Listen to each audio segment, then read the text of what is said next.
Hey, welcome back. Today we're in Chegegwa. We are here to learn about coffee right from crop to cup.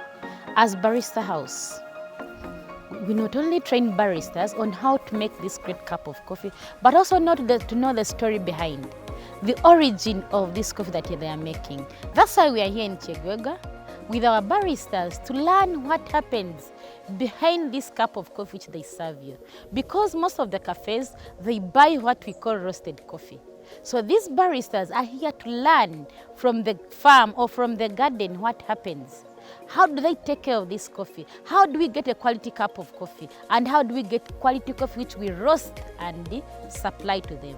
So to become a barista, you need to be a complete person who knows this coffee right from the farm up to the cup which you serve. I expect to learn a lot about the farm experiences and some other experiences.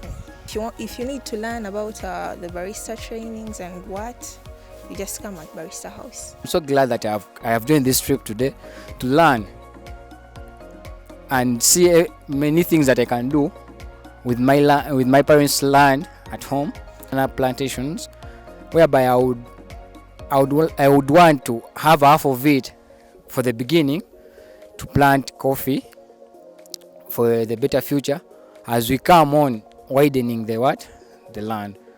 Come and be productive. Barista is a skill for you. Don't sit there just to wait for our parents to give us each and everything. You can come and learn more about coffee. My name is Bamwesiga Godfrey. I'm Muchiga from Kabale. Now I migrated from Kabale to Toro region. I started this farm with my family. I'm here with about 15 people. Those are working with in my garden here. We only harvest our coffee. After harvesting, we take it to the machinery, we sell the fine coffee, the processed. Then we end on processing, we sell the processed coffee. We don't follow what comes from that plant, but now I thank the Barista family for bringing us what exactly comes from the coffee. And I thank Mrs. Abori and the entire group for coming this end of Chigorani to highlight more about our coffee.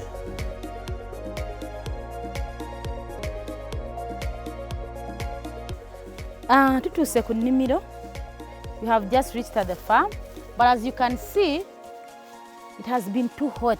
Really, climate change is real. As you can see, the coffee is withering. However, it is still having the coffee. And our expectation is, in most cases, when it's dry like this, we get a lot of quackers. In our local language, ekireria. Nga bwolaba, bwe nnimiro yonna omusana gugiyisiza bubi bannanga abalimi bannanga abali eyo. What I know, you are all crying. Like this, we need to harvest when it is still just red, but not black like this, because now this one is already dry. Maintaining omwani budeko buli mwaka bugendeko onoga walina kudawo omwani nga enkube zemu okutonya oba gwagala kudamu okumulisa omulisiza olina kukola piki aya you like this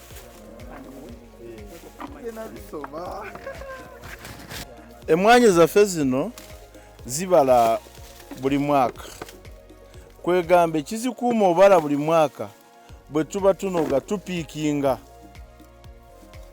tomala gakulula at the random kwegamba n'oyonoona oleka wano gye zivudde walina okuddawo endala nama gano mugayita maki amakoola gano omakinga sure nga tegaggwa ge galeeta ekimera kuddamu okuteekako emwanyi kuleeta amazzi gakola ebintu bingi okusa amazzi byonna okutereka emmere ago gano amatabi ye store. Kyembuuza singa tubadde tunoze emmwanyi ne tuzikulula byonna ne tubijjako ki ekibeerawo? Awo ekitobo kisse kwegamba alinga omuntu bwebatemyeko emikono atambula bulungi oba otambula nga kintu kirala. Kiwuduwudu kiri awo. Obeera ng'ekiwuduwudu. Kiwuduwudu the same. So what can be done? Less when we are buying, let's give them a good price for good quality, and then discourage low quality. We give a low price for low quality coffee. That's how we are going to encourage our farmers to keep quality. Because as he said, tebefiirayo muguzi wajja ogulaga nze nkuwa mwanyi sente bagube bagumu kitundu gwego oba oleese embi oba oleese eki ye tafaayo. Kati naye asanga talina maanyi agabeera awo ate kanogeza engedde zokka ate eza green sizinoga tekimukolera kubanga mbu already ne bwakikola sente tezigenda kukola ki? Okitegedde? Sente tezigenda kukyukako. Katukoze tutya okutumbula omutindo? Katugabe akabeeyi abalina emmwanyi ennungi ate abalina emmwanyi nga si quality tubawe akabeeyi ka wansi. Tewali muntu ajja kuddamu okukikola ate ng'alaba ng'afiirwa. Nga nayagala okufiirwa ffe era twagala kufuna ssente. So kati nakiddaku ggwe omuguzi ali eyo tutunulire ekigambo ki? Quality. Omwanyi olina kugulaba nga bw'olaba omubiri gwo. Tewali kitundu kyagala wekiwulireko olina kwebwa. Awagenda kwebwa onawakuluma. Noba obeera wano wasemba mu mugongo gy'otaana wakuluma. Kano akatabi okanoga katunula gy'okasanze. Tolina kuyimirira eri mu left n'osika n'oza mu right. Gw'olina kwetoolwa n'okasanga mu left. Akali mu left, akali mu right, olina kwetoolwa n'okasanga mu right. Kofi wa bbeeyi ate wakigendererwa omulima n'omukuumira ku mutindo. Ekirala abasiga emmwanyi ennaku zino abantu bano abalimisa n'abatunda ebirimisibwa bagenze nga bazanyira ku bwongo bw'abantu. Edda abaali balimye emmwanyi n'ataasoma akimanyi mu bwongo bajjajja bamwe baalimanga emmwanyi mu 10 feet by 10 balimira ku fuuti 10 naye bagamba kati ettaka lifunze manya biki baleetamu eno sayansi okwegamba sente tuzimalire mu kugula ensigo w'olima tojja kufunamu. Guno omuti gw'emmwanyi gwetaaga guliire mu radius emala gufune emmere emmara kwegamba guba gusika amazzi gubeere mu bbanga gokka gusike eri. Kiringa bw'oba olina abaana nga mmwe babaweereza 1 kilogram of posho muno mugisharinga mugirye mwena abantu 15. Nayina yakoze family planning n'agula kiremu n'agamba kiremu ya posho ena kulibwa abaana bange basatu. Olowooza ajja kufuna muyani naye kati olabe ekubiddwa omusana naye amazzi kuva ku ginaayo egasika gonna ne gagibeeramu. Singa kati twabala eno oba bakola 5 by 5 naawo nga waliwo endala wano waliwo endala ate awo eri esika n'esika zonna nezikola ki? Zonna nezikufiira. Naye kwegamba ffe twategeera kuli ku bujjajja. Emmwanyi za bujjajja ate emmwanyi zatandikira eno Tooro. Okuziri emmwanyi mu Uganda zatandikira eno Tooro. Abatooro be basooka okulima emmwanyi n'owaddeyo ebitundu ebirala. Mmwe ab'e Buganda muziyita ezzammwe naye emmwanyi z'Abatooro. But as you all know, we are Barista House, Love at First Sip. We are Tovino Shopping Mall, 2nd floor, room number SA51. Check on us, visit us on all our websites. X, we are there, Barista House Uganda. Then we are also on Instagram, Barista House Uganda. We're on YouTube, Barista House Uganda. We are now on TikTok, Facebook. Everywhere you go, it's Barista House. Chenjagala mu abato muyige. Fena tukolerera amagoba. Nakola edduuka abayagala ki? Kimuyita profit. N'osobola zisimba ez'emmwanyi one by one.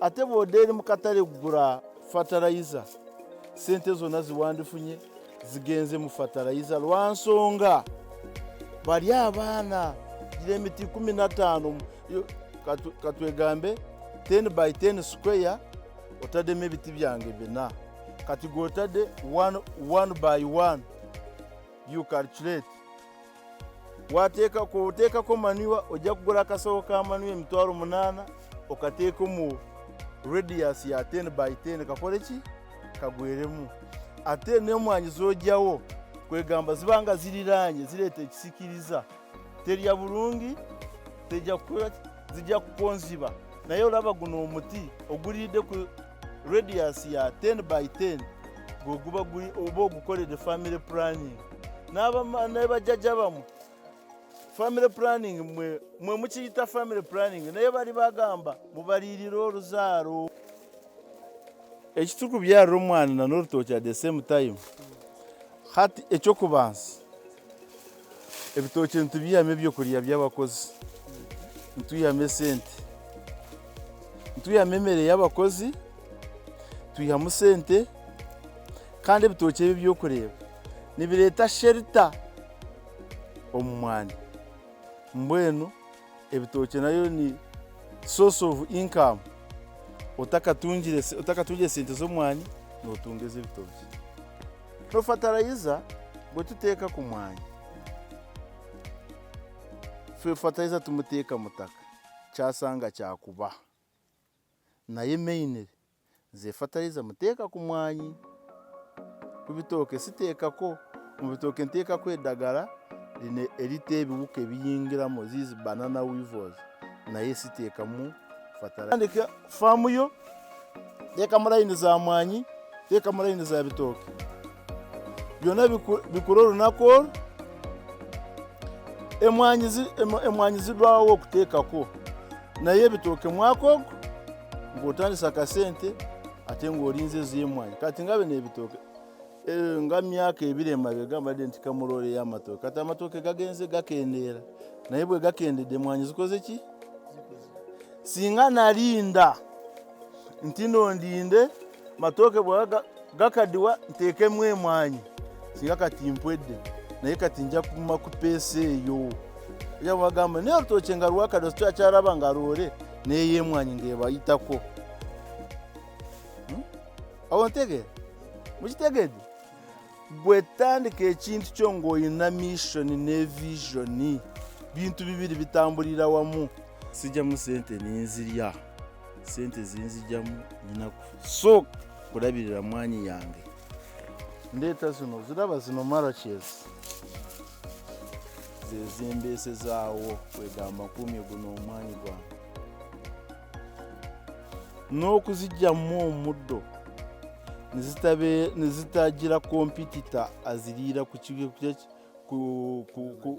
ku mazzi n'okukigimusa ekiriwo emmwanyi nakuzijjamu omuddo kwegamba nezitafuna ki nze kubaddanga emmwanyi eno sigitegeere naye nga ntegeera ekimuli kyakyo kiwunya bulungi ng'oggyeko nti nno kireeta emmwanyi waliwo omugaso omulala ekimuli ky'emmwanyi kye gukola ng'ofaama jaga nti ngenda simba emmwanyi eno lwa kimuli ekyo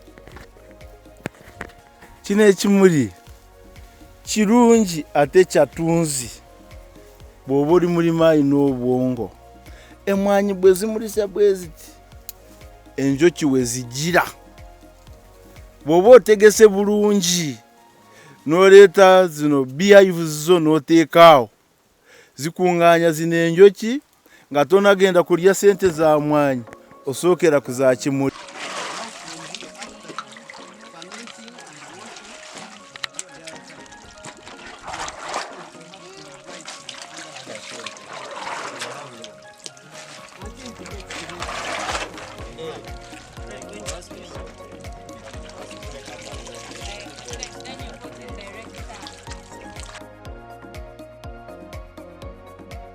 mu factory yaffe mwe tukolera emwanyi enungi ezakawoowo.